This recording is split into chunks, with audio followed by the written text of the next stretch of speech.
सच बोलने वाली बहू। देखो ममता, मैं आज ऑफिस जाने के मूड में नहीं हूँ। किसी का फोन आया ऑफिस से तो बोल देना कि मैं घर पर नहीं हूँ, किसी जरूरी काम से गांव गया हूँ। ठीक है, मैं चला सोने, बाकी मैं संभाल लूंगा। ममता बेचारी, जैसा नाम वैसा ही नेचर। ना कभी झूठ बोला, ना फरेब, ना किसी से चालाकी की, ना किसी की पंचायत। सुन लेती है पति की बात और फिर कुछ देर बाद फोन आता है। हेलो, कौन? मैं सुनील का बॉस बोल रहा हूँ। दफ्तर में इतना काम पड़ा है, अभी तक ऑफिस नहीं आया। वो क्या कर रहा है? फोन दीजिए उसे। जी वो तो सो रहे हैं। कह रहे हैं कि आज गर्मी बहुत है तो घर के मजे लेंगे। बॉस को बीवी की बात पर गुस्सा आ जाता है। तो उसे बोल दीजिएगा कि अब घर में गर्मी के ही मजे ले, कोई जरूरत नहीं है यहाँ आने की। ये बोलकर बॉस फोन रख देता है। ममता सारी बात सुनील को बता देती है। न जाने किस बेवकूफ से पाला पड़ा है, समझ नहीं आता। तुम्हारे कारण मेरी नौकरी चली गई। अरे झूठ बोलने में क्या जा रहा था तुम्हारा? ममता को समझ में नहीं आ रहा था कि उसकी खता क्या थी। अरे जो है वही तो बोला। फिर एक रोज, बहू, अरे ओ बहू, कहाँ है तेरा पति? इस महीने घर के खर्चे के पैसे भी नहीं भेजे। क्यों, माँ बाप की फिक्र खत्म हो गई है क्या उसे? पाए लागू माँ जी, वो ये बोल रहे थे कि माँ को क्या है, घर का राशन, खेत का पैसा, मवेशी का दूध, फिर भी न जाने क्यों मेरे सर पर भार देकर बैठी है। तभी सुनील ममता के मुंह पर हाथ रख देता है। क्यों रे कलमुँह है, हटा बहू के मुंह से हाथ। अरे क्या क्या बोलता है तू? वो तो इसकी झूठ बोलने की आदत नहीं है, इसलिए पता चल रहा है। देख मेरी सास कितनी शरीफ है। हाँ, तेरी माँ तो मोहल्ले की बदमाश है ना, और तेरी सास शरीफ है। बेटा ममता को देखता है और गुस्से से बोलता है। अब खड़ी खड़ी देख क्या रही हो? और भी कुछ कहना है क्या? माँ आई है ना, जाकर छाछ ले आ ठंडी वाली।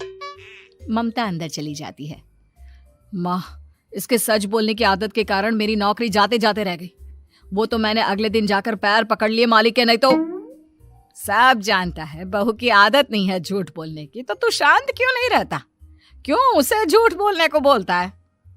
फिर एक रोज, बहू, जा अपनी पड़ोसन के पास और उससे बोल कि वो लाल वाली साड़ी जो उसने नए साल की पार्टी में पहनी थी, तुझे वो चाहिए।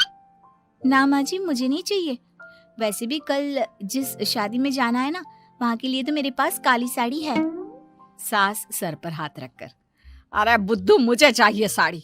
वैसे भी तुम लोगों में तो साड़ी का लेन देन चलता है ना, तेरी भी तो उसने पहनी थी ना। हाँ माँ जी, वो क्या है ना, हम दोनों के कपड़े एक दूसरे को आ जाते हैं। मैं ले आती हूँ आपके लिए साड़ी। बहू पड़ोसन के पास जाती है। कैसी हो निर्मला, तेरी लाल साड़ी चाहिए थी। क्यों? तू तो बोल रही थी कि तेरे पास काली वाली साड़ी है, तू वही पहनेगी, फिर लाल का क्या करेगी? अरे मैं तो काली ही पहनूंगी, लेकिन मेरी सास ने देखी थी तेरी लाल साड़ी, वो नए साल की पार्टी में तूने पहनी थी ना, तो इसलिए वो मांग रही है। ये सुनकर पड़ोसन थोड़ा परेशान हो जाती है। देख ममता, तेरे लिए तो मैं एक बार को साड़ी दे भी देती, लेकिन तेरी सास के लिए नहीं। वो क्या है ना, तू तो जानती है कितनी गंदी आदत है तेरी सास की।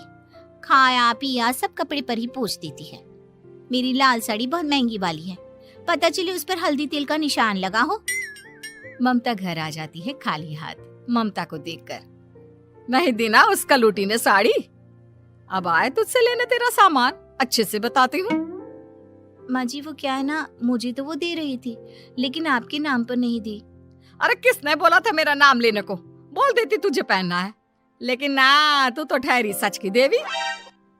न जाने सास क्या सोचती है और हंसने लगती है। अरे माँ, क्या हो गया? क्या सोचकर हंस रही है? याद है जब बहू को देखने गए थे? हाँ बस सही बात है। याद आ गया कैसे मेरी सास बाजार के खाने को बोल रही थी कि ममता ने बनाया है।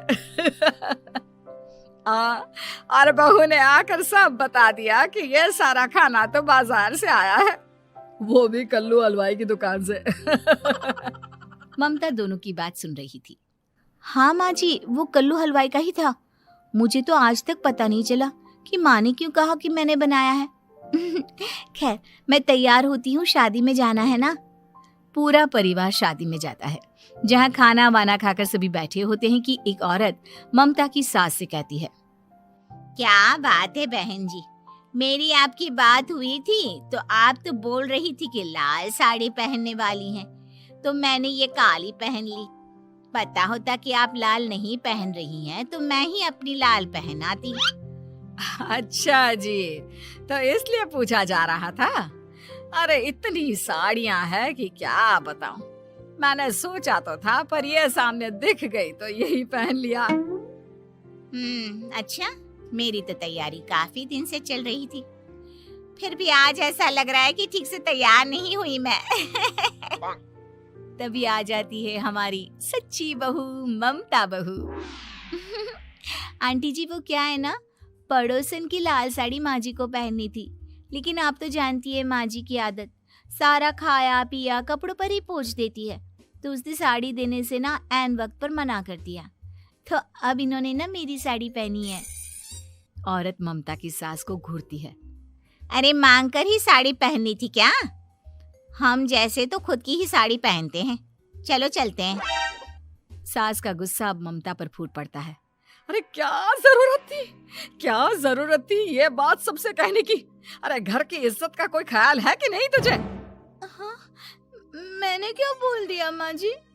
मुझे क्यों डांट रही है? मेरी गलती क्या है? ममता को रोता देख सुनील आ जाता है। अरे माँ, क्या हो गया?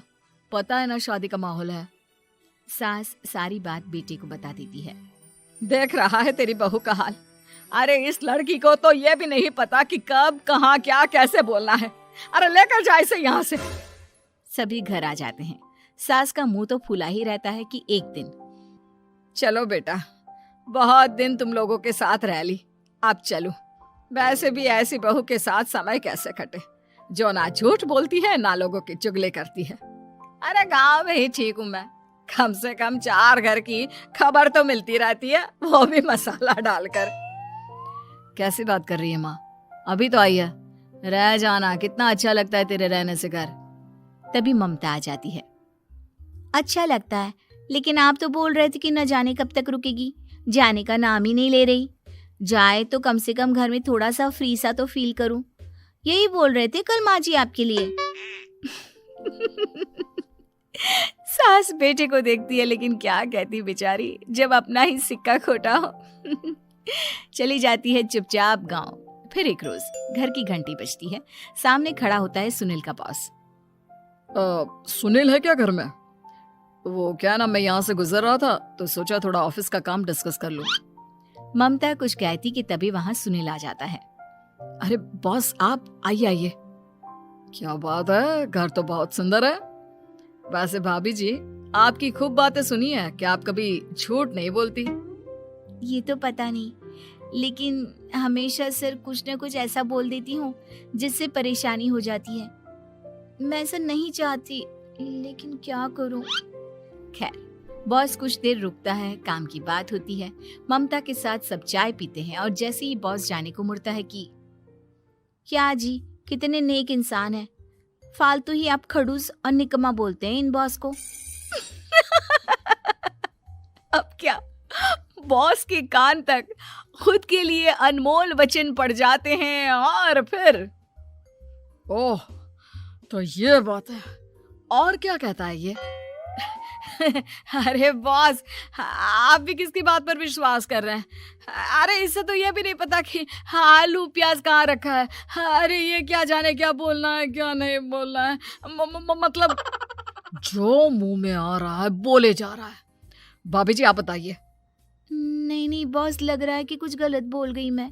वैसे ये सिर्फ इतना ही बोलते हैं कि आप में कोई टैलेंट है ही नहीं, आपकी नौकरी इन्हीं के कारण तो बची हुई है।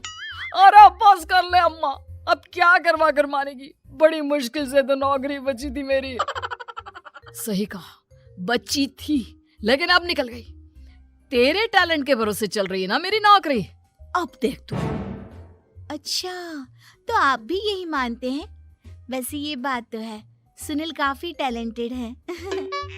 बॉस चला जाता है। सुनील सर पकड़कर बैठ जाता है। माना सच बोलना एक अच्छी आदत है, लेकिन ममता, आज का समय ऐसा नहीं है। तुझे थोड़ा सा समाज को देखकर खुद को बदलना होगा, समझी? जी मुझे तो पता ही नहीं चलता कि मैं क्या गलत कर रही हूँ। यकीन मानिए मैं जानबूझकर नहीं करती। सुनील सोच लेता है कि वो किसी न किसी तरह अपनी बीवी के इस भोलेपन का इलाज करके रहेगा, लेकिन सवाल ये कि कैसे का जवाब अब मिल जाता है। और फिर एक रोज ममता की माँ आती है।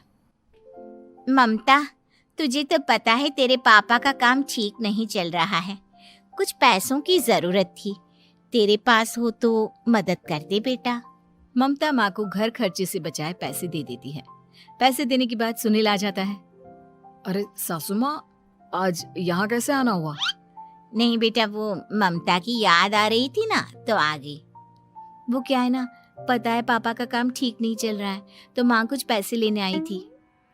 क्यों? यहाँ क्या पैसे का पेड़ उगा है? अरे कौन सी माँ अपनी बेटी के ससुराल का खाती है? कोई जरूरत नहीं है पैसे देने की। वापस कर दो माँ जी पैसे और निकलो यहाँ से। आगे से यहाँ पैसे लेने नहीं आना। सुनील ये बोलकर निकल जाता है। उसके जाने के बाद, बेटा ममता, तूने मेरी बेइज्जती कराने के लिए यहाँ बुलाया था क्या? अरे छोटा सा झूठ बोल देती तो तेरी माँ की इज्जत बच जाती, लेकिन चलती हूँ मैं। सास बाहर जाकर बाहर खड़े सुनील से कहती है, तेरे कहने पर बेटा हमने ये नाटक तो खेल लिया, लेकिन उसका क्या असर होता है ये नहीं पता। थोड़ी देर बाद सुनील घर आता है।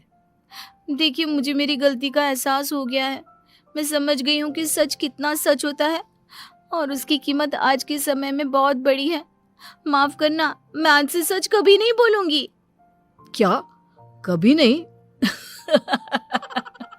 फिर क्या, दोनों मियाँ बीवी खुश रहने लगते हैं, क्योंकि बीवी को थोड़ी सी झूठ की आदत हो जाती है।